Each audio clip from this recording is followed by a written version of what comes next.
I am not a juvenile delinquent. But you were. How do you figure? Tell us that story. I'd rather not. You gotta. All right, well, one night I was staying over a friend's house with a large group of gentlemen. We were probably... Wearing top hats, polishing your monocles. Mm-hmm. Drinking scotch. Mm-hmm. You were how old? 15. Okay. Actually, I say drinking scotch, that's a joke. We were not drinking. Maybe Red Bull? Maybe Monster Energy? Maybe Mountain Dew? Dorito covered fingers. We were eating Doritos. We had probably ordered Imperial pizzas. Played Halo. More of a Guitar Hero era. More of the Guitar Hero era for us. Terrible time to have Dorito covered fingers. Yeah, I like to think that we were washing our hands, but we probably weren't. Not that kind of party, man. No way. And, you know, it's getting on about 2 o'clock in the morning. We're watching YouTube videos of some of us decide, you know, hey, it's time for bed. And some of us decide, no, man, the night is young. We're taking to the streets. And a friend and I, we take to the streets. And we're like, we're going to find this park that I remember, me personally, that I remembered. We're walking down just kind of aimlessly. And I know the park is coming up. What time is this? We're going to say 4 o'clock in the morning. Maybe a little earlier. And we have no intentions, simply to find this park. When suddenly the party lights start flashing, you know what I mean? The cherries red and blue. berries, That's baby. right, that's right. And we're like, well, okay, what does this mean? Police car rolls up. Then another police car rolls up. Gentleman gets out of the first car. Starts asking us questions. As he's doing that, we got 2, 3, 4, 5 more police cars roll up. The whole place is purple. Loud. It's really loud. This guy is basically trying to determine what we're up to. Why are 2 teenage boys walking around in the middle of the night? We tell him we're looking for this park. He interpreted that as we're looking for a park where we can go commit a crime. He hauls us in. He puts us in the back of the car. No cuffs. Drives us to the station. We get out, we're walking into the station, there's one guy sitting there. Guy sitting there says to the gentleman that pulled us in, hey man, did you see the game? You see, what I have not told you up until this point is that the Phillies were in the World Series. They were on their way to winning the World Series even. So on this occasion, when he said, did you see the game? He didn't mean just any game. He meant a World Series game featuring our own local Philadelphia Phillies. Uh-huh. The cop that hauled us in, he could have chosen to be excited about this, that the Phillies had just won a World Series game. Instead, he was deeply offended and very angry. And what he said was, yeah, I saw the game. I was like, all right, I guess we're in trouble. This is Deep Dive Divas. Every third episode, Joe and I listen to an artist with but one studio album in their discography and share our findings with you. What was your relationship with Frankie Lymon and the Teenagers prior to this? I knew the name. Mm-hmm. I was aware of the era that their music came out of. I assumed they were in that doo-wop vocal group tradition. Follow me back, will you, to the land of milkshakes and jukeboxes and... Oh, God, what else happened in the 1950s? Regressive politics. Dwight D. Eisenhower. Redlining. Happy Days. A. T-Bird. You remember that? Happy Days? Yeah, the boy who said A. Oh, I know altogether too much about Happy Days. Sit on it. Jumping the Shark. Potsy. Mrs. C. Mr. C. Joni loved Chachi. The Malachi Crunch. Laverne and Shirley. Nope. Frankie Lymon and the Teenagers are a doo-wop group. Potentially the first band of any notable success to be comprised of solely teenagers. Your first boy band, I guess. Frankie Lymon and the Teenagers are Rock and Roll Hall of Fame inductees, Vocal Group Hall of Fame inductees, Grammy Hall of Fame inductees. They have a star on the Hollywood Walk of Fame. They've been cited as influences by everyone from Michael Jackson to Ronnie Spector, Billy Joel, Smokey Robinson, and Diana Ross. Hot dog. Some people claim that this is what gave shape to Berry Gordy's Motown records. They're kind of a big deal. Yeah. So here we are in 1950. For such small guys. Go ahead. In 1954 in Washington Heights, New York, New York. Howdy, y'all. Yeah. Cheerio. And we are at Edward W. Stitt Junior High School, where there's a school dance in the works. And one Frankie Lymon, a literal teenager, 13 years old, a newly minted teenager, is there to play some bongos with his brother's Mamba band. But before this Mamba band goes on, there's a couple other guys who are singing doo-wop music. And Frankie Lymon is enthralled. And he strikes up a conversation with some of these guys. And they decide, hey, we're going to try to incorporate this kid into this group. It should be noted that Edward W. Stitt Junior High School is also where the Cadillacs went to high school. The car? Now they often call me Speedo, but my real name is Mister. Now they often call me Speedo, but my real name is Mister. No, for me to brand fellas and taking other folks' girls. Frankie Lymon, though young in age, was kind of the furthest thing in spirit. In an interview as an adult with Ebony magazine, he said, quote, I never was a child, although I was billed in every theater and auditorium where I appeared as a child star. I was a man when I was 11 years old, doing everything that most men do. In the neighborhood where I lived, there was no time to be a child. There were 5 children in my family, and my folks had to scuffle to make ends meet. My father was a truck driver, and my mother worked as a domestic in white folks' homes.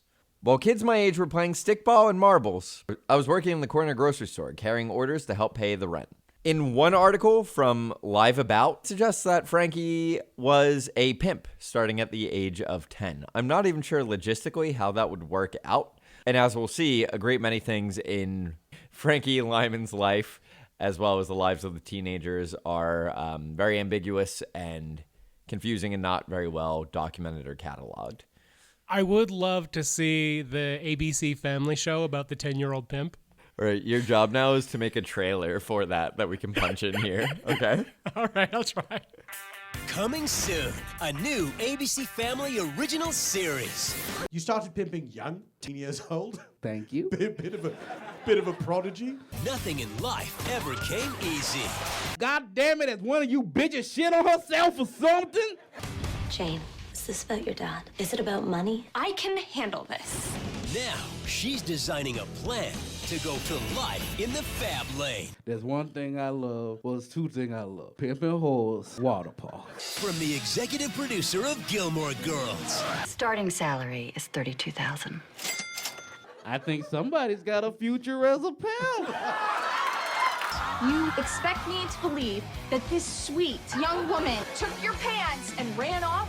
Never trust a pretty girl with an ugly secret. And secrets are hard to keep. You can't be interested in that child.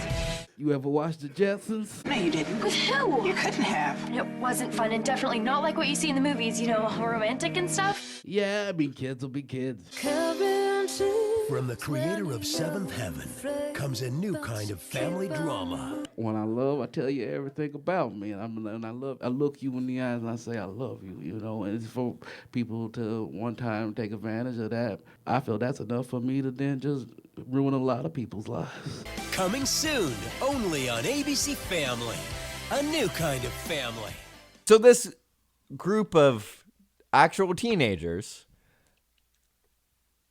with Frankie Lymon and a few other guys, including Herman Santiago, who's 14 years old, he's a tenor, Jimmy Merchant, who's 15 years old and a tenor, and Joe Negroni, best name in the group, who is also 15 and a baritone, and Sherman Garnes, who's 15 and the bass. Frankie Lymon is pitched as like the child star of this group, but he's only like a year and a half younger than most of these guys. Well, they're all teens. Sure. I mean, the jump from 13 to 14 and 13 to 15 certainly is a big one.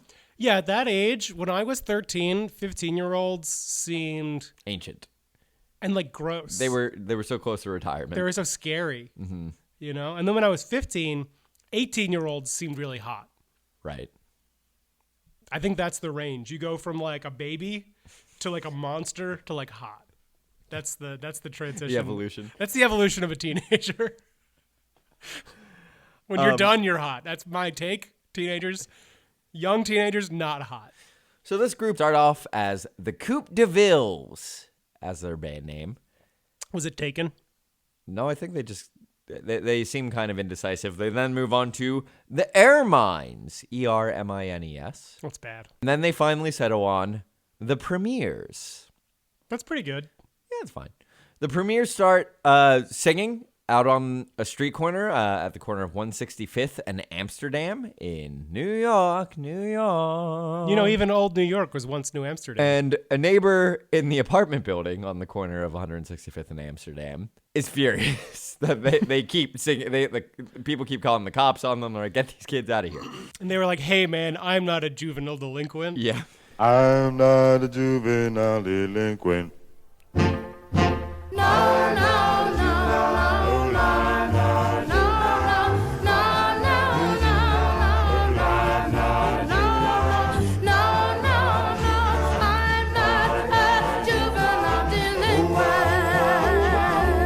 And one neighbor, who is simply credited as Robert, says, quote, my old lady, Dolores, sends me letters in the form of poems. I don't think he actually said this. What child talks like this? He said, my old lady? Yes. How old is Robert meant to be? He's probably about 15. Times were different. What a time. 10-year-olds were pimps. Boys were men. Men were older men. Continued quote. Being that you're always singing the same old songs, why don't you get some original material of your own? I'm giving you some of these poems. See what you can do with them. Hold on. Robert was frustrated that Frankie Lymon and the Teenagers were performing just this hackneyed, rote doo-wop material. Yes. And what he wanted... He wants original music performed under the streetlight of his apartment building. It's a tale as old as time. Okay. One of the lines from one of these poems is, why do birds sing so gay? Could you see yourself in any world writing that to a boy? Nope. Well, they start performing songs that they are writing that are riffs on these poems that Robert's old lady sent him. Thank you, Dolores. And a member of an established group called the Valentines, one Richie Barrett, hears this and he goes, these guys are pretty good. We're signed. Let's see if the record label would be interested. So Let's hear a little bit of the Valentines. I love you, darling. I love you so more. I love you, darling. And I won't ever let you go. So he goes to George Goldner of G Records and Rama Records. He had a bunch of different record companies. I think I've heard of G. He was also a producer and music promoter and all kinds of things like that. And they go in to play Why Do Birds Sing So Gay? That's the title. And Herman Santiago is meant to sing. But this seems apocryphal to me, but supposedly he has a cold. And then in steps Frankie Lymon Just into like the limelight, and he starts singing the song that will eventually be known as Why Do Fools Fall in Love? And nobody liked it, but then he walked up to the microphone and he said, you might not like it, but your kids are going to love it. Well, no, they did like it. George Goldner signs them and says, okay, we're going to stay and we're going to keep recording the song until we get it right. So they do 24 different versions of Why Do Fools Fall in Love.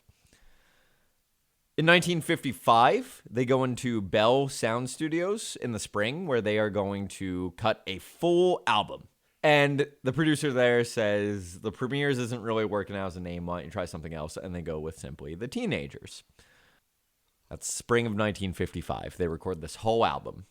Can you imagine a time when The Teenagers wasn't taken? As I a band? know. You could literally say the anything, and it probably was fair game. Yeah. Summer rolls around. The album's nowhere to be seen. They go to George Goldner's office, and he basically goes, "I'm busy, you kids. Get out of here." Fall rolls around. And they've been hyping it up to all their friends. Like, at school, they're like, yeah, we're in a band, and everyone's going to hear our music soon. Christmas rolls around. And no one's heard a note. Everyone thinks they're just making it up at this point. That these 5 kids are just lying about being in a band. January 1956. Jimmy Merchant is walking through the halls of George Washington High School in New York, New York. And there's this girl walking through the hallways who is humming.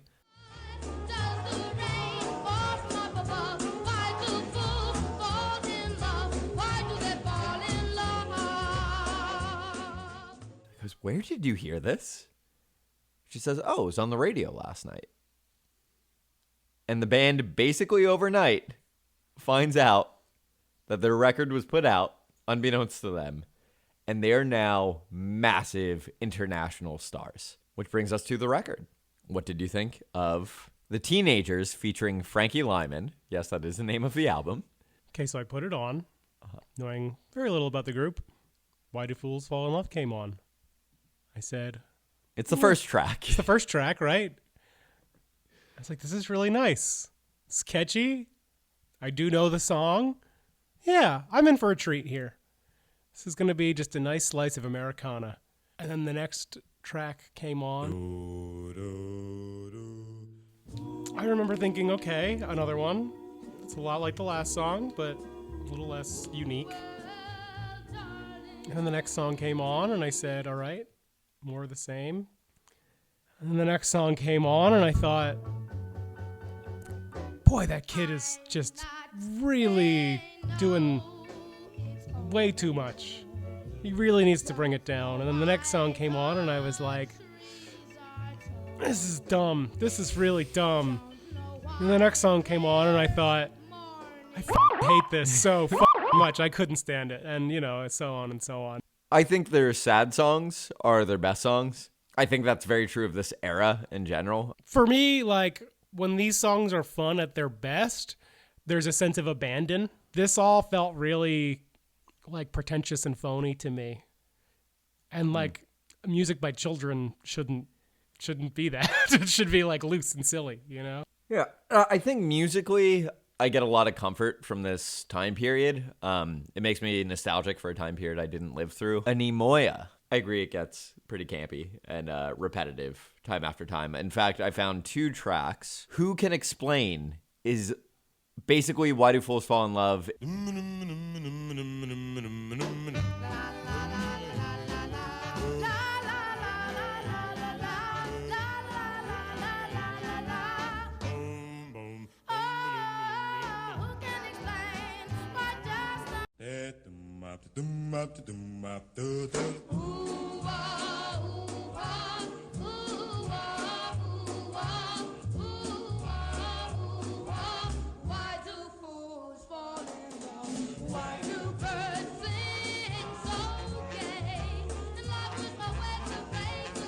I think that before the Beatles, an album was something that you kind of did. You didn't put a lot of thought into it. You went into the studio, you recorded a few singles, you put them first on either side of the record, you know, and then you just kind of recorded filler so that you'd have an excuse to put out an album because some people wanted singles and some people wanted albums. I don't think that there was a lot of thought put into the variety of the songs. I don't think there was a lot of thought put into like maybe a band had a theme. The Teenagers have a theme, you know, Young Love. But because they have this theme, every song ends up being about the same theme. There's no variety to the material in that way. And coming from a 13-year-old kid, it's like kind of charming for a little bit, but then you start to question how much do they really know about the subject of heartbreak and love? And you know, they weren't all written by children. There's a song on there called I Promise to Remember.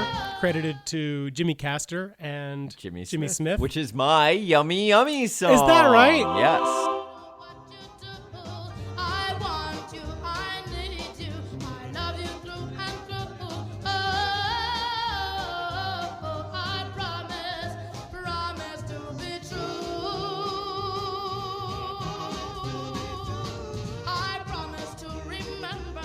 I really wanted to like that one as a fan of both Jimmy Castor and Jimmy Smith. I did do a little sneak peek, and those are two artists I have a lot of respect for.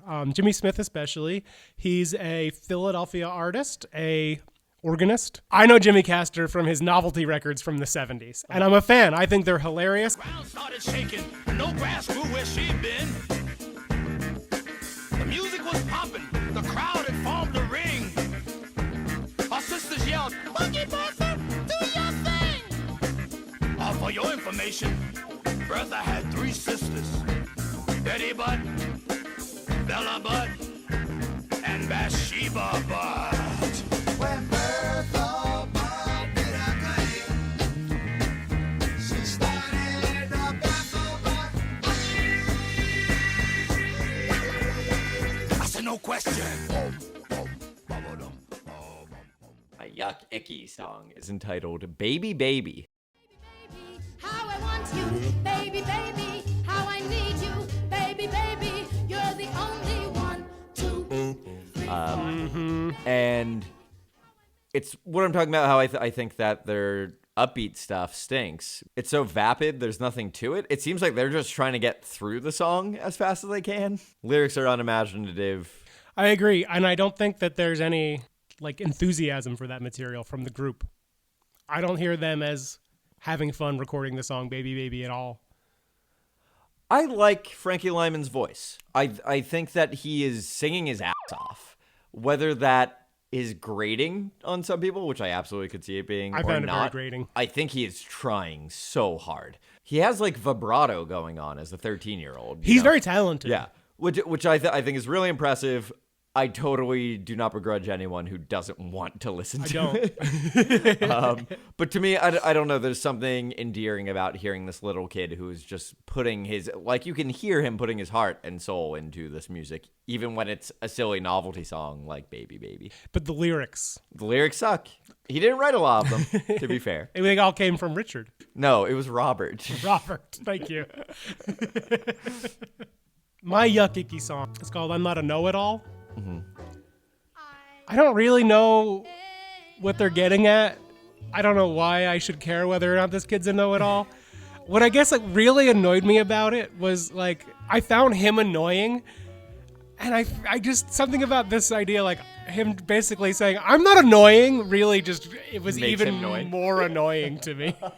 My Yummy Yummy song, by the way, is I'm Not a Juvenile Delinquent. I don't know that I genuinely enjoy I'm Not a Juvenile Delinquent that much, but I was really happy when it was playing because I am a tremendous fan of the director John Waters, who is famous for using music from this era in his films and not paying for the rights, just using the songs and hoping that the films became successful and then using the money to pay for the rights years later so he could put it out on DVD, which is what happened.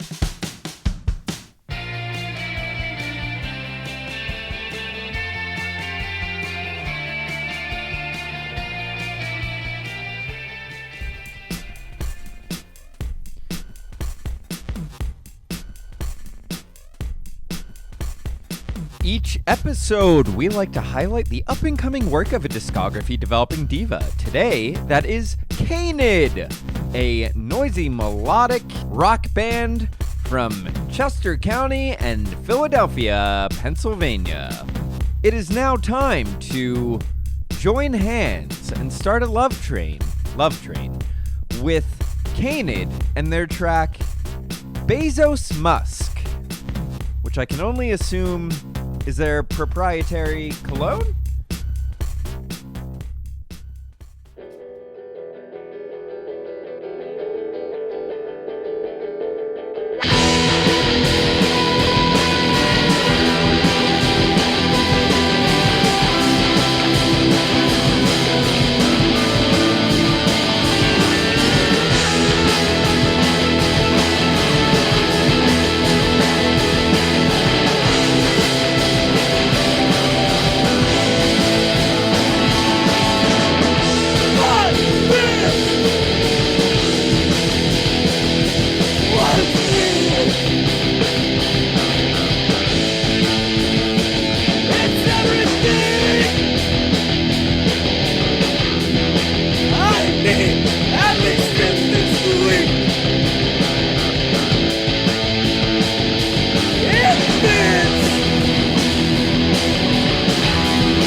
from Canid. Contact us to submit your own music for consideration, view our citations, listen to a playlist of our favorite Frankie Lymon and the Teenager songs, and support Deep Dive Divas by following the links in this episode's show notes.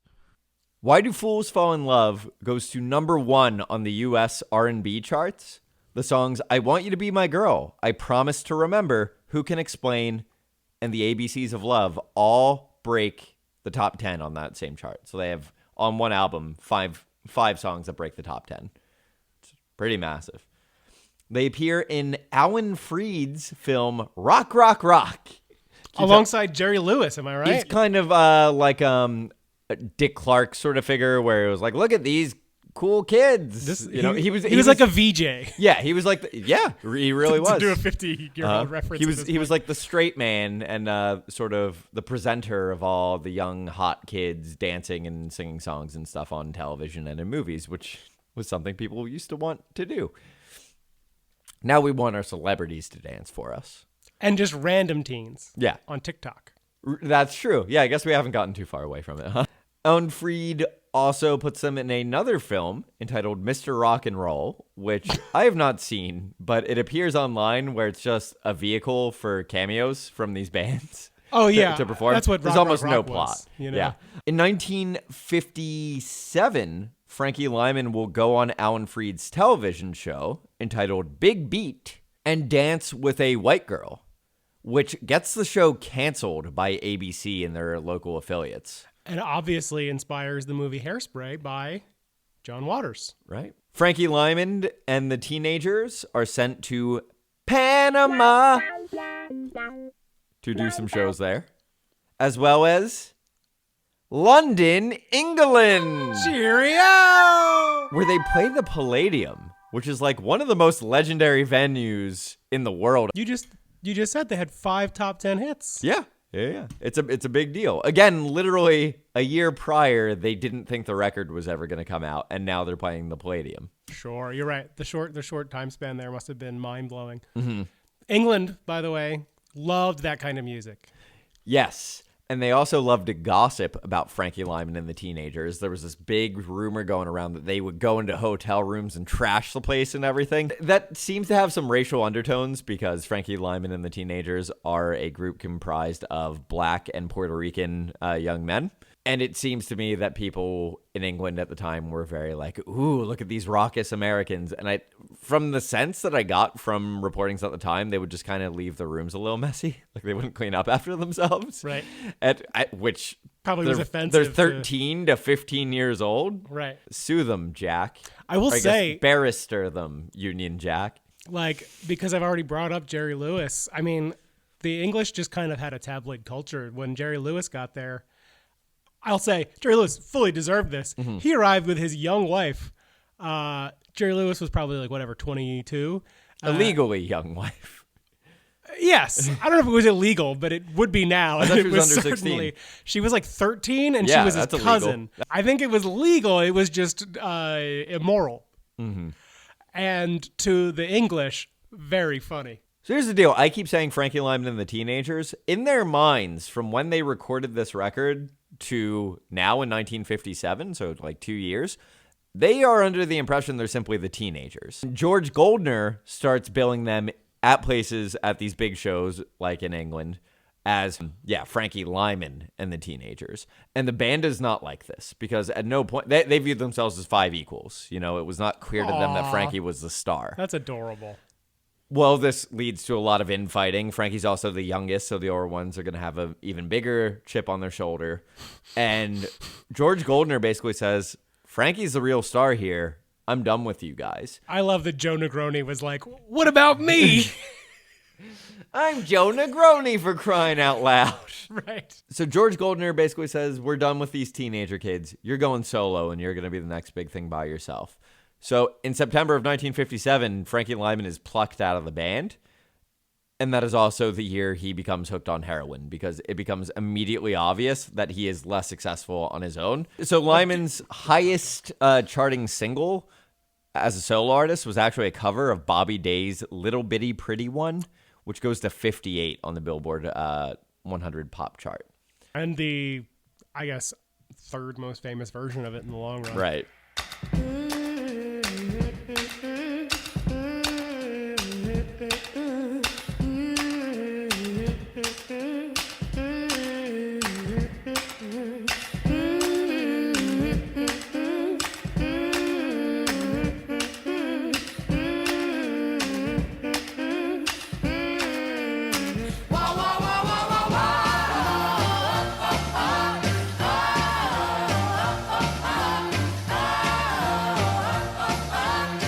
So he went from having number one hits to 58, and that's the best he's going to do. And it's not even his song.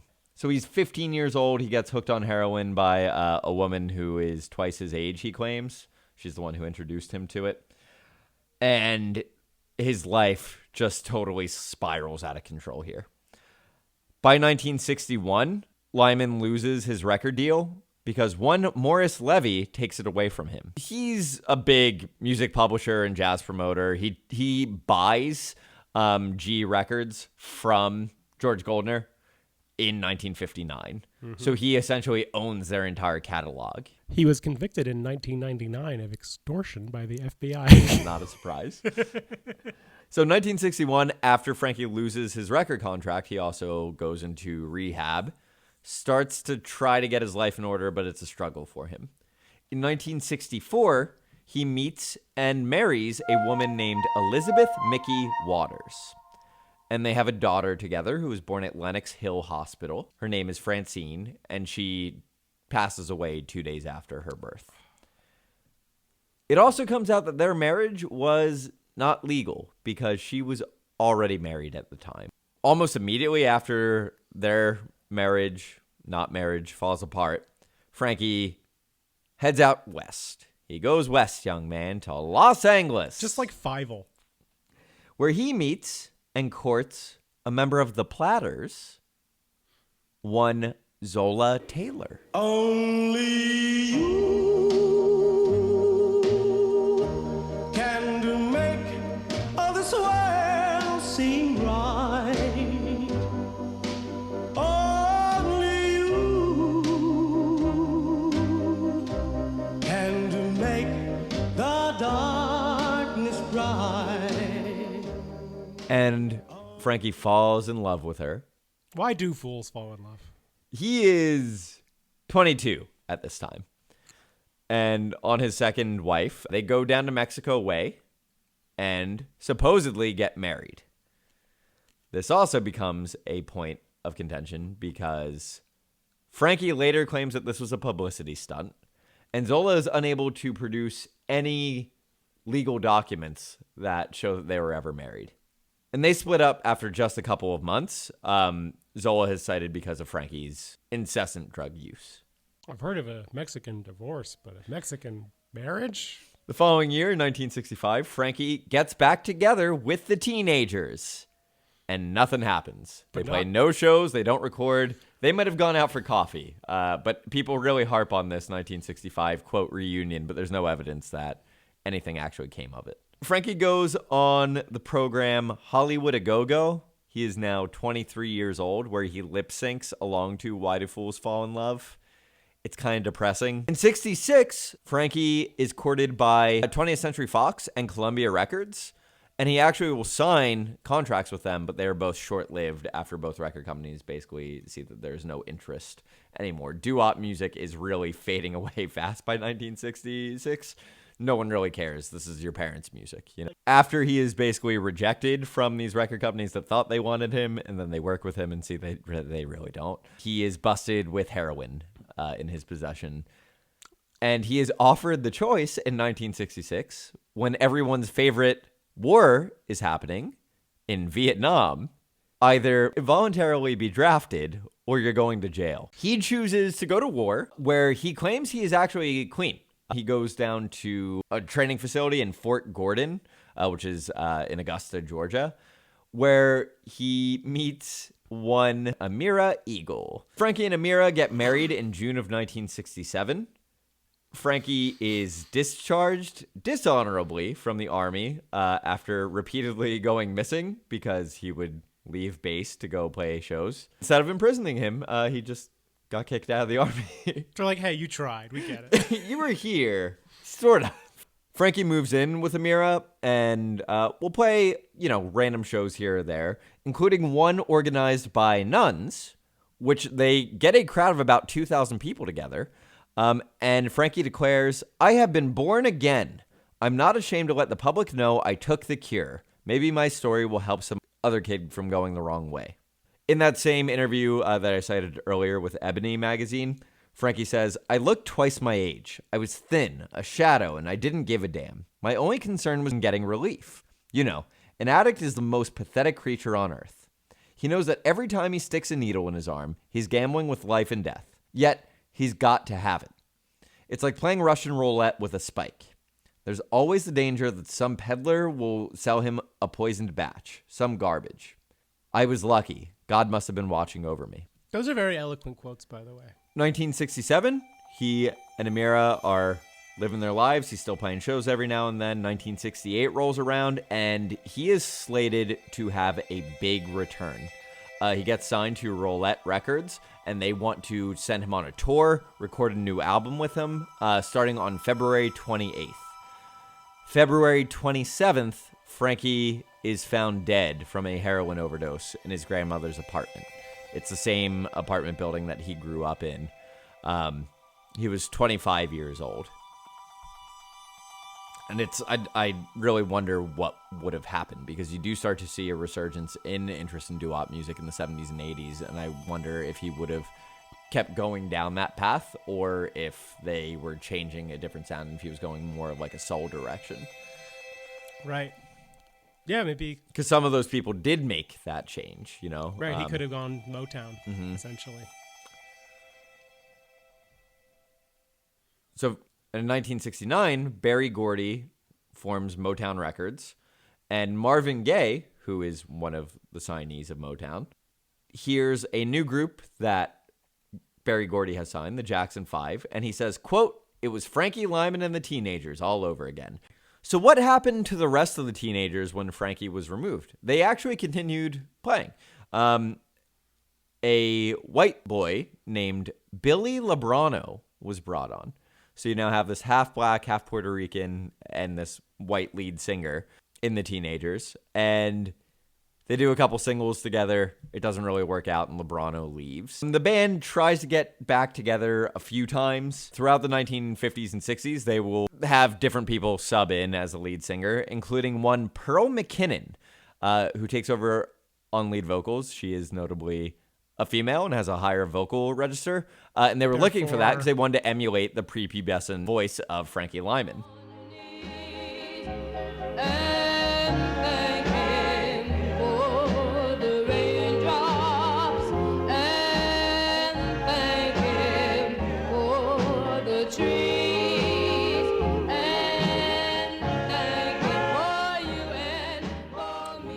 She was the lead singer of a couple bands before this, notably the Kodaks and the Deltars. You can still find music by them. And she has this really cute quote. "The Teenagers used to perform at the Hops at the Armory in my neighborhood. That was where I first saw them. Frankie and I were around the same age, and I was so inspired by them. They were the cutest guys I ever saw." And now she gets to play with them, and I think that's really awesome. Yeah. Come 1973, Joe Negroni will pass away from a cerebral hemorrhage. Shortly thereafter, Sherman Garnes will die from a heart attack, and that essentially ends the Teenagers as we know it. Throughout the 1980s, they get the band back together, the two remaining members, Herman Santiago and Jimmy Merchant. They take on a bunch of different people to join up with the band, including Jimmy Castor becomes the lead singer of Frankie Lymon and the Teenagers. And then, as you might expect, dear listener, do you really care that Jimmy Castor was in the Teenagers? Neither did anyone else in the 1980s. No one cared. They surely thought it was weird. Yes. No one cares.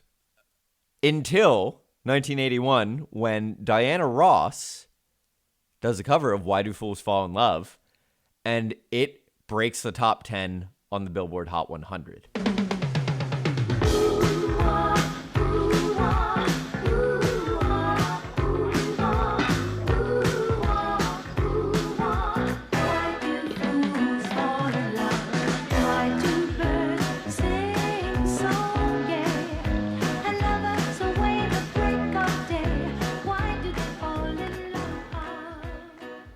Well, that means that it's generating a lot of money in royalties now. And all three of Frankie Lymon's maybe wives step forth and claim to be the rightful widow to his estate. So they have to go to Morris Levy, who, because he bought out G Records, owns his entire catalog. Most importantly, Why Do Fools Fall in Love? And a massive court ruling ensues that will take years, the better part of the decade. And initially, the ruling goes in favor of Elizabeth Mickey Waters, his first wife, who, as you'll recall, was still legally married to someone else. Amira Eagle appeals this, and in 1989, the ruling is actually reversed, and she becomes declared the rightful ruler of the estate. Zola Taylor also came forward, and that's where it came out that she had no documentation to prove that. It's also at this time that it is revealed that Frankie Lymon never got paid any songwriting royalties for his whole life. Morris Levy held on to it through his entire career. And to this day, Frankie Lymon and Morris Levy, both of their estates, get any money from Frankie Lymon and the Teenagers. In 1987, Herman Santiago and Jimmy Merchant, the two surviving members, sue Morris Levy for their songwriting credits. And the U.S. federal courts say, "You're right, you win." And then in an appeals court in the Second Circuit, that is reversed. They were not within the statute of limitations because the civil case only gets 3 years. And this was 30 years after the fact, so 10 times after the statute of limitations. In 1985, Pearl McKinnon comes back into the story because she discovers that Frankie Lymon is buried in an unmarked grave in the Bronx. So she puts together a fundraiser that helps raise money for a headstone for him. In 1993, they are inducted into the Rock and Roll Hall of Fame.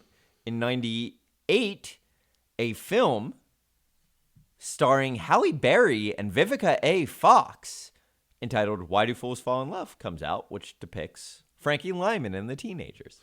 In 2000, they are inducted into the Vocal Group Hall of Fame. In 2001, the Grammy Hall of Fame.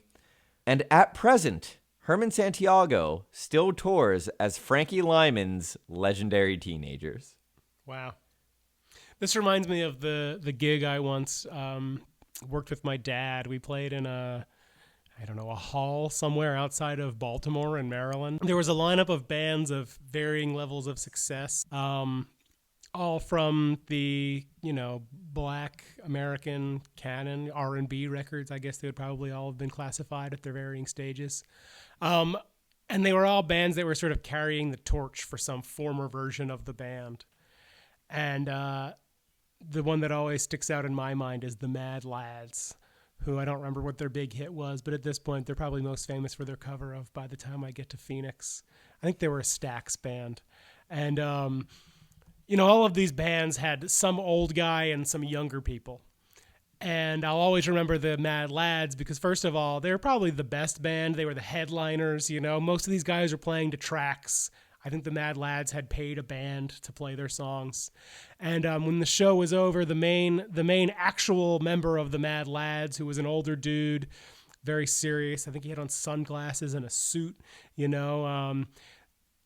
they finished their set, and he marched right over to the promoter, sat down, stuck his feet up on the table, and began talking about where's my money, like right off the stage. And it has always stuck out in my mind as like, nobody really knows who that guy is, you know what I mean? I don't think he was the main even guy from the Mad Lads, but like to know that Herman Santiago was working whatever that weird circuit was, like I know what that circuit is. That circuit is weird.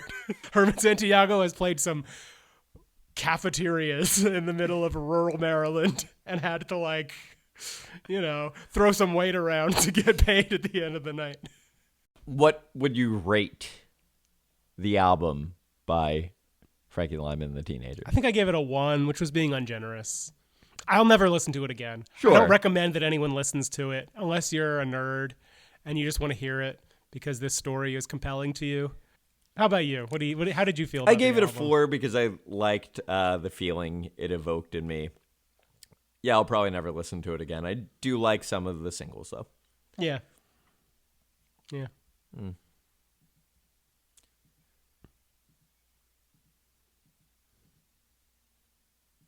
Would you say death to all boomers, or